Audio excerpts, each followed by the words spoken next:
Hello and welcome to Ministry of Current Affairs by doctor Gaurav कर। मैं दिव्यांशी और आज थैंक यू। मेरे साथ इस इंटरव्यू सेशन पे जुड़े हैं अंकित कुमार, जिन्होंने आरआरबी एनटीपीसी लेवल 5 को क्लियर करने वाले। He has cleared the examination for the post of senior commercial cum ticket clerk. Welcome Ankit. Thank you ma'am. So Ankit, नमस्कार मैम। काफी लंबी ये जर्नी रही है हाँ आरआरबी जी। की, and you finally cleared the examination. How do you feel it? Ma'am expression तो actually मैं मतलब यहाँ पे इतने दे भी नहीं पाऊंगा, क्योंकि 4 साल की जर्नी है, काफी लंबे टाइम से मैं पढ़ा भी नहीं। और आज के टाइम पे ऐसा हो गया कि मतलब मेरे को फील ही नहीं आ रहा कि मैंने 4 साल पढ़ा भी है और मैंने एग्जाम भी क्लियर कर दिया है। तो ये है बस थोड़ा सा कि घर वालों के चेहरे पे वो खुशी महसूस कर सकता हूँ कि जो मुझे चाहिए था वो आज शायद मुझे मिल गया। मैम मैंने एक्चुअली जो प्रिपरेशन स्टार्ट करी थी, मैंने ग्रुप डी की सोच के करी थी क्योंकि मुझे ग्रुप डी एग्जाम, क्योंकि मैं फाइनेंशियल स्टेबल होना चाहता था। तो स्टार्टिंग से अगर मैं थोड़ा सा बताऊं आपको अपने बारे में, मैंने ग्रेजुएट किया था 2011 में। तो 2012 में मैंने एक कंपनी में ज्वाइन कर लिया था। उसके 7 ईयर तक मैं काम करता रहा, तो मुझे एक दिन मतलब जॉब में फ्रस्ट्रेशन इतनी होगी कि मतलब मैं रिजाइन डाल के आ गया था। तो उन्होंने नेक्स्ट टाइम मेरे को बोल दिया कि आपको आने की जरूरत नहीं है, तो मुझे थोड़ा वो पिंच करी बात। उस दिन के बाद मुझे पता चला कि रेलवे में 1.5 लाख के करीब वैकेंसी निकली है। तो मैं प्रिपरेशन के लिए आ गया यहाँ पे। तो मैं ऐसे ही 2019 तक, तो 2019 तक तो मैं ऐसे ही भटकता रहा, क्योंकि मैम क्वालिटी ऑफ कंटेंट ढूंढना बड़ा मुश्किल है आज के टाइम में। कंटेंट मिल जाएगा लेकिन क्वालिटी ऑफ कंटेंट मिलना बड़ा मुश्किल है। तो मैं ढूंढता रहा तो मुझे अलग अलग सोर्स मिले, बड़े सोर्स मिले। तो मुझे एक मेरे फ्रेंड ने रिकमेंड किया, मेरे कजन ब्रदर ने, वो मेरे से छोटा ही है, तो उन्होंने मुझे सर का रिकमेंड किया कि क्योंकि मैं किसी भी चीज को डीपली पढ़ने में ज्यादा इंटरेस्टेड रखता था एज कम्पेयर टू किसी छोटे छोटे टॉपिक्स पढ़ने में। तो मुझे सर का रिकमेंड किया, तो मैंने उनका कोर्स परचेज कर लिया। तो अब उसी दौरान क्या हुआ कि मैं फाइनेंशियल थोड़ा सा स्टेबल भी नहीं था, तो मैं वर्क फ्रॉम होम भी कर रहा था और मैं काम भी कर रहा था। तो मैं सर की वीडियोस जितनी मैं देख सकता था, जितना मेरे पास टाइम था, मैं देखता रहा। और बीच बीच में उनके यूट्यूब में जो मोटिवेशनल वीडियोस है वो मैम एक्सट्रीमली मतलब एक दिल को लगने वाले, जो कहते हैं ना कि आपकी बिल्कुल लाइव, जो आपकी लाइफ चल रही है उससे जो रिलेटेड है, तो वो बहुत अच्छा लगता था मुझे सुनना। पता है इसका मतलब वो तेज पढ़ रहा है, तो वो आराम से पढ़ने वाली चीज मेरे को बड़ा अच्छा लगा। और जो ट्रेन वाला एक बार उन्होंने एग्जांपल दिया था कि आप फास्ट ट्रेन की तरह पढ़ोगे तो बीच में स्टेशन स्किप करके चल जाती है, आप लोकल ट्रेन ट्रेन की तरह पढ़ो ताकि वो हर चीज कवर अप करके चले। तो फिर मेरे पास टाइम थोड़ा सा कम रहने लगा, क्योंकि मैं काम भी करता था और मैं पढ़ाई भी करने लगा था। तो मैंने क्या किया, मैं उनकी पीडीएफ पढ़ने लग गया। और पीडीएफ पढ़ने का मेरे से टाइम निकल जाता था, क्योंकि सर के नोट्स बनाना बड़ा मुश्किल है। मतलब आसान तो नहीं है लेकिन मुश्किल भी नहीं है, लेकिन वो बड़ा टाइम लगता है उनको बनाने में। तो जब मैंने नोट्स पढ़ने शुरू किए, मैं देख रहा था कि जो अदर एग्जाम होते थे उसमें उनके सवाल में देखता था, वो एज इट इज ऐसे मिलते थे, सिर्फ ऑप्शन चेंज होते थे और वो बिल्कुल साफ साफ बिल्कुल वहीं पे सवाल मिल जाते थे। मुझे लगा कुछ तो बात है सर में, ऐसी नहीं है। तो मैंने यूट्यूब पे इनके बारे में सर्च किया, मुझे इनके स्टैटिक्स जब मैंने पढ़े, स्टैटिक करंट अफेयर की इन्होंने एक दो वीडियो डाली हुई थी, और स्टैटिक जीके की जो है ना अपनी वीडियो डाली हुई थी। मैम रियली मेरे को ऐसा लगा था कि एक आदमी इतनी चीजें पता नहीं कैसे याद रख सकता है। तो धीरे धीरे मुझे इनकी स्ट्रैटेजी पता चली, एक ही चीज को रिपीट कर करके पढ़ना, बार बार पढ़ना। एक स्टेट का नाम आया तो उसके बारे में जो अब तक की पूरी हिस्ट्री है वो पूरी पूरी बता देना, ये बहुत अच्छा लगा। फिर धीरे धीरे ये चीज करता गया, तो मुझे जो डीप लेवल इनका पढ़ाने का जो तरीका था, वो मैंने अपने अंदर एक जिसे ना एक्सेप्ट कर लिया कि मुझे हर चीज डीप से पढ़नी है। और वो आज मुझे लगता है कि मुझे ऐसा लगता है कि एक चीज और थी मुझे इनकी जो अच्छी लगी थी, कि सर क्या है कि वो हमेशा मतलब बोलते नहीं है, लेकिन वो हमेशा ये बताते हैं आपको, आज आप एज ए स्टूडेंट मत पढ़ो, आप एज ए टीचर पढ़ो, ताकि आपसे कोई अगर कोई सवाल करे तो आप उसको बता सकें। क्योंकि जब तक आप एज ए स्टूडेंट पढ़ते रहोगे, तब तक मुझे लगता है कि मतलब बच्चा जो है ना उस लेवल पे पहुंच नहीं पाता। लेकिन अगर आप एज ए टीचर आप पढ़ना स्टार्ट करना चाहते हो, मतलब आप पढ़ोगे, तो मे भी आप थोड़ा सा ज्यादा ग्रो अप कर पाओगे। यानी कि गौरव सर का काफी इम्पोर्टेंट इम्पैक्ट रहा है। मैम एक्चुअली करंट अफेयर तो मैं मान सकता हूँ मेरे सिलेबस में जा 10 नंबर या 15 नंबर का, 10 नंबर मैक्सिमम अगर आप मान भी लो। लेकिन जो लाइफ पे इम्पैक्ट पड़ता है, आप एक मतलब पूरी पर्सनैलिटी को ही चेंज कर देते हो, वो चीज का इम्पैक्ट मैं ज्यादा मानता हूँ।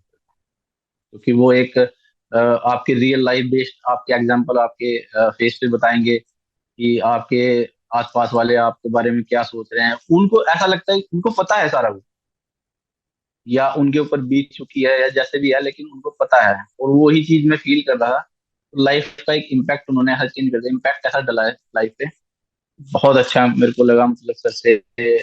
बल्कि अगर मेरे को टाइम मिला, मैम अभी तो खैर मैं थोड़ा सा मेरी लाइफ डिसबैलेंस ही हो रखी है, लेकिन अगर मैं टाइम मिला मैं जरूर मिल जाऊंगा सर से। मतलब मेरा मन है कि मैं उनके पास जाऊं, उनसे जरूर मिलूं उनका, भले मुझे 2 मिनट मिले। लेकिन मैंने लास्ट में सर को लिखा भी था कि मैंने जितने लगन से और अपनी मेहनत से पढ़ाई की है, मुझे आशीर्वाद दें कि मतलब मैं उसी लगन से और उसी मेहनत से मैं अपनी जॉब भी ईमानदारी से कर सकूं। पर अंकित, इतने 4 साल का लंबा सफर था, हमने बहुत सारी चीजें हुई। किस तरीके से आप कंसिस्टेंट रहे और क्या मोटिवेटेड रखा आपको? एक्चुअली मैम मेरी शादी हो गई थी 2017 में। तो फिर जब मतलब 17 में शादी होने के बाद मेरी बेटी 3-4 मंथ थी जब मैंने जॉब छोड़ दी थी 2019 में। देन क्या हुआ कि वो मेरे पास सोती थी, वो पापा पापा मतलब साथ में लेटी रहती थी।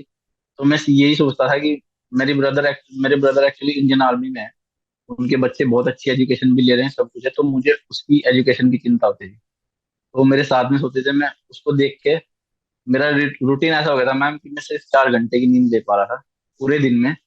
मैं उससे ज्यादा सो ही नहीं पा रहा। मतलब एक तो होता है कि आप जानबूझ के जाग रहे हो, लेकिन मेरे को नींद ही नहीं आ रही है, मैं सो ही नहीं पा रहा था। मैं सिर्फ उसको देखता था और मैं पढ़ता था, अपने माता जी को देखता था जो मेरे लिए इतना करते थे, मेरी वाइफ। और मतलब सपोर्ट मुझे बहुत मिला है। और मेरी जो, क्योंकि मुझे ये पता था मैंने मेरे पहला चांस था ये, मतलब एनटीपीसी और ग्रुप डी, ये मेरा पहला ही मतलब एग्जाम था। और मेरा मन ये था कि मैं ना तो इधर बैठूं ना इधर, बस ये दो में से एक जॉब लेनी है मुझे। फोकस मेरा ग्रुप डी पे था, लेकिन धीरे धीरे फिर एनटीपीसी में मतलब बनता चला गया वो। कहता है ना कि एक इम्पैक्ट ऐसा डल जाता है कि आदमी जब डीप लेवल पढ़ना शुरू कर देता है, तो मैम फिर ग्रुप डी नहीं एनटीपीसी नहीं, चाहे किसी भी लेवल पे आप चले जाओ, वो उसी हिसाब से आपका लेवल सेट हो जाता है। और फिर आप चाहे सीजीएल हो चाहे उससे अपर लेवल हो, वो उसी अकॉर्डिंग आप पढ़ते हो, तो उसी अकॉर्डिंग आपका लेवल सेट हो जाएगा और आप उसी अकॉर्डिंग पढ़ना भी शुरू कर दोगे अच्छे से। तो मैम मेरी बेटी मैं मान सकता हूँ, उसको देख के मैं सबसे ज्यादा, ताकि मैं उसको एक अच्छी एजुकेशन दे पाऊँ जो उसको चाहिए एक्चुअल में, तो मैं उसको दे पाऊँ उसको। 4 साल बहुत लंबा समय है, लेकिन मैं अपनी बेटी के लिए अगर और 4 भी लग जाते तो मैम मैंने पीछे नहीं हटना। सो अंकित, अगर जानना होगा कि कैसे तैयारी करनी है अलग अलग स्टेजेस की, तो आप कैसे बताएंगे? शुरुआत कैसे करें, प्लस परसिस्टेंस, कंसिस्टेंट एग्जामिनेशन को कैसे समझें? मैम मैं अगर स्ट्रैटेजी की बात करूँ अपनी, मैं देखो मैम स्टार्टिंग में क्या है, एक हमारे यहाँ भेड़ चाल चलती है। सब आए, एक बुक्स उठाई, सब उसी में से पढ़ रहे हैं धीरे धीरे। लेकिन होता क्या है मैम आजकल, आप एग्जाम आज अभी जैसे ग्रुप डी का एग्जाम हुआ है, उसका लेवल एक अलग, अगली बार जब ग्रुप डी आएगा उसका लेवल अलग आएगा। एनटीपीसी जो इस बार आया उससे थोड़ा सा अपर लेवल अगली बार आएगा। तो होप्स हो कि आप पहले ही क्या करो, आप अपर लेवल की तैयारी करो। मैंने क्या किया था, मैंने स्टार्टिंग में जैसे मैथमेटिक्स था, मैथमेटिक्स के मैंने नोट्स बनाए प्रॉपर बिल्कुल 6 मंथ में। तो मैथमेटिक्स के और रीजनिंग के मैंने नोट्स बनाए। मैथमेटिक्स रीजनिंग मेरा अच्छा था, बस मेरी जीके जीएस वगैरह भी। तो 2019 से लेके 2020 जब तक लॉकडाउन नहीं लगा था, तो तब तक ये था कि एग्जाम अब होने वाला है, अब होने वाला है। तो जब लॉकडाउन लग गया, तो मुझे एक वो मिल गया कि 4 मंथ अब एग्जाम नहीं होने वाला। तो मेरे दिल में एक बैठ गया कि आराम से पढ़ने वाला वही फंडा 2020 में मैंने सर को एक तरीके से फॉलो करना शुरू किया था। तो वही मेरे अंदर बैठ गया कि आप आराम से पढ़ो, किसी भी चीज को बड़े आराम से पढ़ो, आप बड़ी स्पीड से पढ़ने लग जाओगे धीरे धीरे। तो जैसे धीरे धीरे पढ़ता रहा, वो लेवल बढ़ता रहा। और मैंने एग्जाम के मॉक टेस्ट में देता रहा, तो मेरे नंबर भी अच्छे आ रहे थे उसमें। स्टार्टिंग में तो कुछ भी नहीं आ रहे थे, क्योंकि मैं फर्स्ट टाइम ही एग्जाम में कर रहा था, मतलब एंटर किया था, वो भी इतने बड़े कंपटीशन में, 1.25 करोड़ के बच्चे थे जिसमें से 35,000 का सिलेक्शन होना है। तो धीरे धीरे मैं पढ़ता रहा। बस वही है मैम, प्रैक्टिस। प्रैक्टिस जब तक आप करते रहोगे, पढ़ने की हो, मैथमेटिक्स की हो, रीजनिंग की हो, जब तक आप प्रैक्टिस में रहोगे तब तक आपको कोई पीछे नहीं कर सकता। बशर्ते आपका एटीट्यूड, एक पॉजिटिव एटीट्यूड ऐसा होना चाहिए कि आप एज ए टीचर पढ़ रहे हो। सो अंकित, आपसे समझना चाहूंगी, आपने भी कहा कि अलग अलग एग्जामिनेशन का अलग लेवल है। ये एनटीपीसी लेवल 5 था, तो हर लेवल में कैसे डिफरेंसेस हैं? और इस एग्जामिनेशन में अगर किसी को एग्जाम किसी एक स्पेसिफिक पोस्ट के लिए चाहिए, क्या हर लेवल क्लियर करना है? मैम इस इसमें एंटी सिर्फ आप एनटीपीसी की बात कर रहे हो? अगर आप सिर्फ एनटीपीसी की बात कर रहे हो तो मैम इसमें चार पांच लेवल थे। चार लेवल थे इसमें। तो चारों लेवल के लिए पढ़ाई सिलेबस सब सेम है। ठीक है। लेकिन अगर आप लेवल की वैसे बात करो किसी भी और अदर एग्जाम की, तो मैम प्रीवियस ईयर के पेपर आप कहीं से भी निकाल लीजिए। आपको कहीं से भी पता चल जाएगा, किसी भी, मतलब आप पीडीएफ निकालिए, आप उसको पीडीएफ के क्वेश्चन देखिए, आपको उस एग्जाम का लेवल पता चल जाएगा। अब जैसे अगर मैं कहूँ, कैपिटल का सबको पता है, इंडिया की कैपिटल दिल्ली है। दिल्ली के अंदर अगर मैं कुछ और पूछने लग जाऊं तो वो थोड़ा डीप लेवल हो जाएगा, और अंदर पूछने लग जाऊं तो और डीप लेवल हो जाएगा। तो प्रीवियस ईयर से आपको क्या लगता है कि आप लेवल उस चीज का एक, मतलब आकलन कर सकते हो उस चीज का कि कितने लेवल का पूछा जा रहा है। अगर आप उस चीज को जज करके अच्छे से आप उसी डीप नॉलेज से पढ़ने लग गए, उतनी ही डीप नॉलेज, ज्यादा भी नहीं चाहिए, कम भी नहीं चाहिए, उतनी ही डीप नॉलेज से पढ़ने लगे। अब जैसे गौरव सर की जैसे करंट अफेयर्स आते थे, तो मुझे ये यकीन नहीं होता था कि हाँ ये ऐसे आ जाएंगे। मैं क्या करता था, मैंने कोई भी पेपर देख लिए, किस मतलब कोई भी एग्जाम हुआ है वो दिखा देखा, तो मैंने उसमें करंट अफेयर मिलाया। करंट अफेयर मैंने देखा ये कौन से मतलब मंथ का है, मैंने उसी मंथ की पीडीएफ निकाली, मैंने सर के पूरी पीडीएफ में देखा उसको, तो मुझे वो मिल जाता था। तो मुझे फिर कॉन्फिडेंस आता था कि नहीं, मुझे इसमें से ही पढ़ना है। मैं पूरी मंथ की जो है, जैसे जनवरी मंथ की है पूरी, वो पूरी पीडीएफ पढ़ता था, और फिर मैं बेस्ट 300 वाली मैं रिपीट करता था। तो मैम लिंक ऐसा, मतलब कहीं ना कहीं माइंड में वो क्लिक कर जाता है। आप हाईलाइट कर लो कोई भी चीजें हैं, आपको लग रहा है कोई ये अच्छी चीज है, मतलब नाम आपको याद नहीं, आप हाईलाइट कर लो। मैं हाईलाइट कर लेता था। मैंने जून में मई, हाँ जून के करीब मैंने एनटीपीसी का एग्जाम दिया था। उसके बीच में मैंने कोई करंट अफेयर नहीं पढ़ी मैम, सच बताऊंगा। ग्रुप डी में 8 नंबर की करंट अफेयर आई थी, उसमें से मेरे 6 नंबर आए थे करंट अफेयर में। और मैंने बीच में कुछ नहीं पढ़ा, सिर्फ वही, वहीं से कनेक्ट हो जाते थे सारे सवाल। क्योंकि ध्यान से पढ़ो, आराम से पढ़ो, आपका सिलेक्शन हो जाएगा। पेपर कैसे अटेम्प्ट करें? पेपर मैम, मैं तो यही कहूंगा कि अगर आपके आसपास में कोई इंस्टीट्यूट है जो, मतलब आप उस इंस्टीट्यूट में पढ़िए मत, सिर्फ आप वहाँ पे ज्वाइन करने के लिए, ताकि जब भी पेपर हो आपको वो जो एग्जाम फोबिया है, वो जो एग्जाम हॉल का जो फोबिया होता है ना मैम बैठने का, क्योंकि मैंने फर्स्ट टाइम जब दिया था तो मैं बड़ा डरा हुआ था। लेकिन फर्स्ट टाइम देने के बाद मेरे अंदर से थोड़ा डर कम हुआ। फिर मैंने मतलब 6 7 बार, क्योंकि अलग अलग लेवल का हर पेपर अलग हुआ है, तो मेरा जो फोबिया था वो खत्म हो गया था। तो मैं बिल्कुल खुले दिल से खेल के, जैसे कहते हैं ना, खुले दिल से खेल के आता था।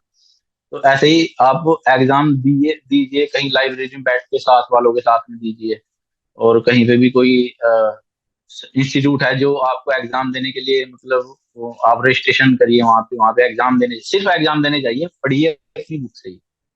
सेल्फ स्टडी सबसे बेस्ट है, अगर आप सोचते हो कि ऑनलाइन पढ़ने से। लेकिन जो सेल्फ स्टडी है मैम, मैं तो यही मानता हूँ कि सेल्फ स्टडी ही आपको आगे ले जा सकती है। ऑनलाइन वीडियोस थोड़ी देर के लिए माइंड में रहते हैं, वो फिर से स्किप हो जाते हैं। एग्जामिनेशन की बारीकियां आपसे जानना चाहेंगे। बारीकियां एग्जाम मैम, ये मैम अपने अपने ऊपर डिपेंड करता है कि आदमी क्या सोच के एग्जाम को अटेम्प्ट कर रहा है, क्या उसने, क्योंकि मेरा गोल था सिर्फ एक ही, यही अटेम्प्ट लेना था। और इससे अलग कोई मैंने अटेम्प्ट लेना भी नहीं था, या तो ये, नहीं तो वापस मैंने प्राइवेट जॉब में। मैंने बारीकियां क्या है, मेरे को मैम, मैं आईटी फील्ड में काम करता हूँ। मैं एज ए वेब डिजाइनर काम करता हूँ अपनी फील्ड में। तो मुझे क्या है, वहां से सबसे बड़ी चीज मिली है, किसी भी चीज को रिसर्च करके उसको सिस्टमेटिक वे में बनाना, और उनको छोटे छोटे मॉड्यूल में तोड़ के, मतलब किसी भी कोई टॉपिक है, आपको लग रहा है कि आप इस टॉपिक में आपको कुछ नहीं पता, आप उसके छोटे छोटे मॉड्यूल बनाइए, उसको पढ़िए अच्छे से। एक बार पढ़िए, 2 बार पढ़िए। मैं 4 बार पढ़ने के बाद अपने हैंड रिटन से नोट बनाता था, ताकि मैं उसको अच्छे से रिवाइज कर सकूं। मैंने फिर बुक पढ़ी, मैं फिर नोट्स पढ़ रहा हूँ, मैंने फिर बुक पढ़ी मैम। सर ने एक बार बोला था कि एक टॉपिक को कितनी बार पढ़िए, या एक बुक को कितनी बार पढ़िए, तो उन्होंने बताया था कि एक सॉन्ग को आप कितनी बार सुन सकते हो, जितनी बार सुन सकते हो जितनी बार, 100 बार, 150 बार, एक दिन आपके सर में वो दर्द हो जाएगा और आपको सारी चीजें याद हो जाएंगी। पढ़ते रहिए, पढ़ते रहिए, छोटी छोटी चीजें अलग अलग सोर्सेज से निकालिए कि वहां से क्या आ रहा है। प्रीवियस ईयर पेपर मैम सबसे बेस्ट है, आपको उसी से लेवल का पता चलेगा। आप फिर वहीं से क्वालिटी ऑफ कंटेंट ढूंढने में थोड़ा टाइम लीजिए। पर मैं किसी भी स्टूडेंट को ये कहूंगा, क्वालिटी ऑफ कंटेंट अगर आपको मिल जाएगा, आपकी सिलेक्शन का जो रास्ता है, जो 2 साल में या 4 साल में होने वाला है, वो मेरे ख्याल आधा हो जाएगा। मेरे हिसाब से तो मैं तो यही मानता हूँ कि वो आधा हो जाता है अगर आप क्वालिटी ऑफ कंटेंट पे ज्यादा ध्यान देते हो। Get some final tips, suggestions for everybody. Ma'am मैं यही कहूंगा कि ध्यान से पढ़िए, डिस्ट्रैक्शन से दूर रहिए। मैं जब मैंने सर का कोर्स ज्वाइन किया था तो मैंने अपनी वाइफ के नंबर से किया था, क्योंकि उसके नंबर पे कॉल्स कम आते थे। तो मेरे अपना नंबर मैंने बंद करके रख दिया था, ताकि मैं अपने डिस्ट्रैक्शन से, मेरे फ्रेंड सर्कल वगैरह सब मेरे से दूर रहे। मैंने सब कुछ इंस्टाग्राम, मैंने आपको बताऊं तो इंस्टाग्राम पे मैंने सबसे पहले तभी ज्वाइन किया था, तब एक मैथमेटिक्स के टीचर थे, उनको मैंने रिप्लाई किया था और सर से मुझे बाद में, मतलब आज तक का मैं वेट कर रहा था ताकि मैं सर को मैसेज कर सकूं, नहीं तो मैंने इंस्टाग्राम पे कोई अभी तक पोस्ट भी नहीं डाली थी। तो ये जो डिस्ट्रैक्शन है, आप बिल्कुल अलग रहिए, अपने रिश्तेदार सबसे बिल्कुल अलग रहिए, अपनी पढ़ाई पर ध्यान दीजिए। मेरे हिसाब से अगर आपने किसी एक चीज को टारगेट किया तो सिर्फ एक को रखिए टारगेट, कि मुझे वही करना है तो वही करना है। तो उससे मैम आपका गोल क्लियर हो जाता है। और अगर आप ध्यान से उस चीज पे करोगे, मन से करोगे, डरना किसी मतलब डरना नहीं है किसी भी पढ़ाई से। जैसे होता है ना कि 206 देश थे मैम, मैं आपको बता दूं एक लास्ट, 206 देश थे उसमें लिखे हुए, लूसेंट में थे मैम। वो मैंने लिख लिख के याद किए हैं, तो मैंने 55 टाइम से प्लस टाइम, मतलब मैंने इतनी बार मैंने लिख लिख के याद किए हैं। तो ऐसा हो गया था कि मतलब जुबान पे रहने लग गई थी सारी चीजें। तो लिख लिख कर याद करिए, जैसे भी आपको अच्छा लगे वैसे याद करिए। रात को पढ़ने का मन है रात को पढ़े, दिन में पढ़ने का मन है दिन में पढ़े, खेलने का मन है खेलो, लेकिन पढ़ाई के टाइम पढ़ाई।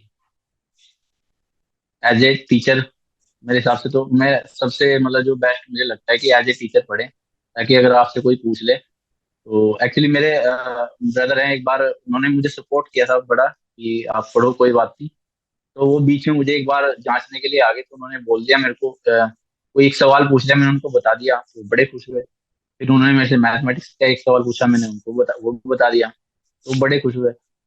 उसी से क्या होता है कि मैम आप अगर धीरे धीरे पढ़ रहे हो तो आप एक जगह जो आपने टारगेट सेट किया है मैम, बड़े आराम से मिल जाएगा। कोई बड़ी बात नहीं है। हमारे विलेज में बोलते थे कि जनरल कैटेगरी में नंबर नहीं आता है, लेकिन मैम मैं प्राउडली कह सकता हूँ कि मेरा अभी ईडब्ल्यूएस में हुआ है, लेकिन अगर मैं ईडब्ल्यूएस का सर्टिफिकेट भी ना दूं, मेरा क्लर्क कम टाइपिस्ट वाले में बड़े आराम से हो रहा था। तो मुझे बड़ा अच्छा लगा कि सर को मेरी तरफ से पहले तो थैंक यू बोलना। When you look to your journey, ऐसी ऐसी कौन सी बात लगती है जो आपको पहले नहीं पता था एग्जाम के बारे में? मैम मुझे एक्चुअल में तो ऐसा कुछ नहीं है, मेरे को कुछ भी नहीं पता था एग्जाम के बारे में, मैंने कभी दिया नहीं था। तो बस पढ़ते चले गए और पढ़ते चले गए, तो नॉलेज भी बढ़ती चली गई। मुझे पता नहीं था मैं कितना पढ़ रहा हूँ, लेकिन हाँ बस ये था कि मॉक में अटेम्प्ट कर रहा था और मेरे नंबर भी अच्छे आ रहे थे, तो मुझे लग रहा था कि मतलब मैं कर सकता हूँ।